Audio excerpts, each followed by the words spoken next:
In the discussion of the trailer for the Lord of the Rings series, an interesting question arose. Are the serialists right to show Galadriel in armor and with weapons at the head of the army? Was the bookish Galadriel a warrior? Did she participate in battles? I think this interesting topic deserves a separate video. And therefore, sit down comfortably, gentlemen, pour full mugs of ale, we're getting started. Explaining the choice of the name, Tolkien emphasizes her character. In its form, Galadriel is a Sindar name, which means a maiden crowned with sparkling hair. This is the second name given to her in her youth in the distant past, because she had long hair that shone like gold pierced with silver. At that time, she was a true Amazon and picked up her hair with a crown for sports. Letter number 384, 1973. Interestingly, in another letter, number 244, Tolkien, speaking about Eowyn, draws a clear line between a warrior woman or an Amazon and just a brave woman. She was not a warrior or an Amazon, but, like many brave women, she was capable of great military valor at a critical moment. Hence it is clear that Galadriel of the time of Valinor for Tolkien is not just a brave woman, but an Amazon. A female warrior. The mother also gave her daughter the talking name Nervin, Virgo man.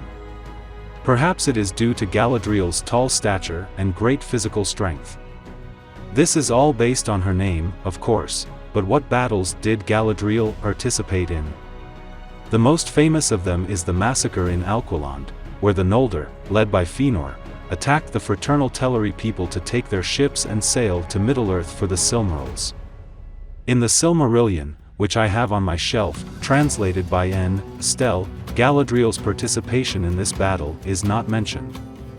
But in the History of Galadriel and Celeborn, from the Unfinished Tales, Tolkien shed light on this event. Galadriel not only participated in the battle, but fiercely fought against Fëanor, protecting her mother's relatives.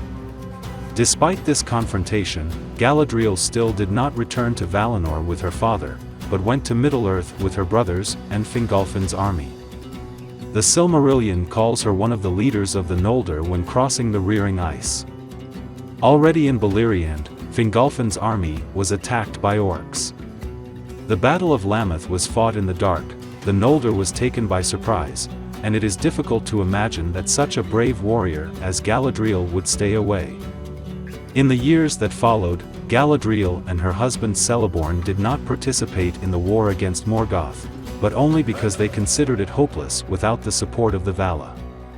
During the War of Wrath, the leader of the Vala army, Eowyn, called on all free men and elves to fight Morgoth, and only cowards rejected his call. Galadriel wasn't like that, so we can assume that she fought in this war.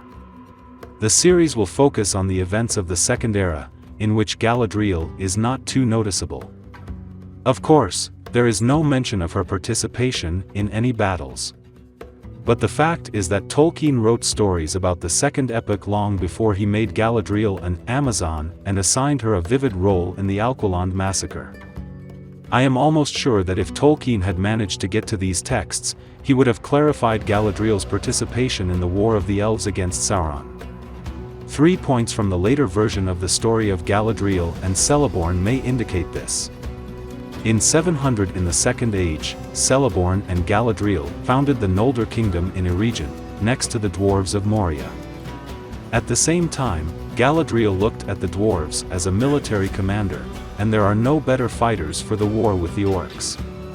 Between 1350 and 1400, Galadriel left Eregion, went through Moria to Lothlórien, where she took into her own hands the rule and the fight against Sauron. Only in the Third Epoch, Galadriel, having received one of the 3 elven rings of power, became invincible in resistance, especially in mind and spirit, but incapable of punitive actions, Istari. In my opinion, there is a high probability that Galadriel was not holed up in the rear when Sauron's troops came to ravage Eregion. Tolkien often emphasizes that she was strong, brave, valiant. Such a heroine will not stand aside when her home and her people are under threat. In his last notes, Tolkien mentions that Galadriel retreated to Lothlórien only after the fall of Eregion. Of course, it is not yet known how the writers of the series will promote Galadriel's participation in the events of the Second Era. But in my opinion, the image of Galadriel the warrior is close to what we know from books.